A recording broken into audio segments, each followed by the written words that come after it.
It was all over the news Friday, May 12th. Hospitals in the UK couldn't get access to their systems and were turning patients away. Car factories in France had to shut down. A Spanish telecommunications company told their employees to shut down their computers. Computers all over the world were being infected by Wannacry, a massive hacking attack that caused worldwide computer chaos. By May 14th, more than 200,000 computers in more than 150 countries had been affected. And yet, the attack didn't seem to cause much long-term damage, and the hackers only made about $100,000 in total. We just witnessed one of the largest and strangest computer attacks ever.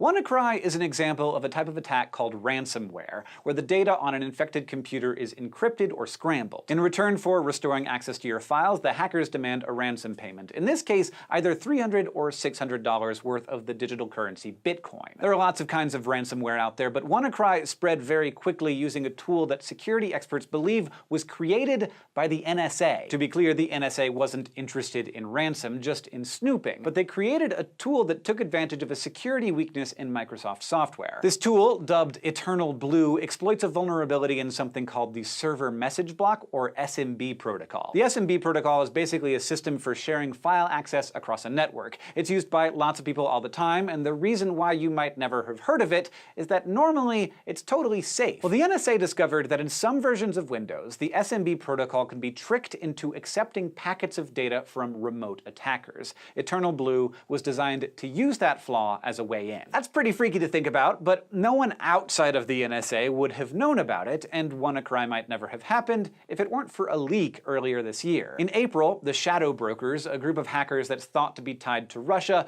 stole Eternal Blue from the NSA and published the exploit online. Microsoft quickly released a patch for the issue for the operating systems they still officially support, like Windows 7 and Windows 10. In theory, that should have headed off any potential problems with the patch. Eternal Blue would be useless. But not everyone actually installs patches and updates their systems regularly. I mean, at some point, we've all clicked the little button saying, tomorrow, remind me tomorrow. It's annoying. And more than 5% of Windows computers are still running XP, even though Microsoft stopped releasing security updates for it 3 years ago. So people and organizations worldwide were left with a gaping hole in their cybersecurity, which Wannacry took advantage of. The UK's National Health Service hospital system was especially vulnerable because as recently as last year, computers in 90% of NHS hospitals were still running XP. It's easy to blame the hospitals for using a 16-year-old operating system, like, it doesn't seem that hard to upgrade. But it's not actually that simple. From MRIs to microscopes, practically everything in hospitals uses computer programs, and it's often hard to get them to work properly with newer operating systems. So upgrading everything would have been a major IT investment. The hospital's data was all backed up, though, so within a day of the attack, pretty much everything was up and running again,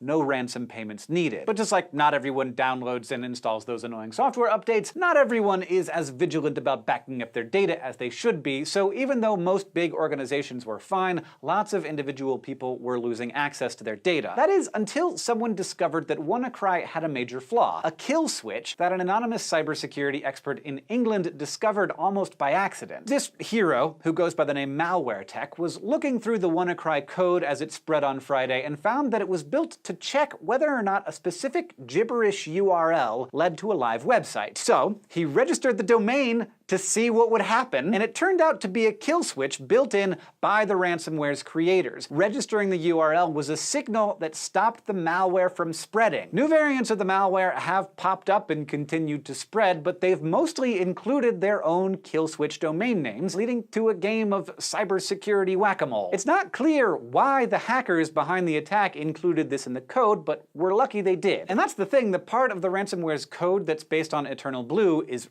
really sophisticated. But according to the security experts, having a kill switch was like an amateur mistake. And so was the way the hackers set up their ransom payment system. They didn't code it in a way that let them keep track of who actually paid the ransom, and it's set up so that they would have to decrypt each victim's files manually, which might explain why almost no one seems to have gotten their files decrypted. So a more sophisticated attack could have done a lot more damage. At this point, there's no reason anyone else should be affected by Wannacry or its copycats. Microsoft Microsoft released a special one-time patch for old operating systems that are vulnerable, including Windows XP, so no matter what you're running, you should be safe if you update. And if you were infected by Wannacry, security researchers have released tools that can decrypt your files as long as you haven't rebooted your computer. We still don't know for certain who was behind this, and we may never find out. This won't be the last time that a malware attack sweeps the planet, though. Hackers are always finding new vulnerabilities, and there will always be people who do not update right away. So Wannacry's lesson is clear. Install those updates and back up your stuff. Thanks for watching this episode of SciShow News. Hopefully we won't have to make another news episode about a massive computer attack anytime soon, but if you want to learn more about some really bad ones,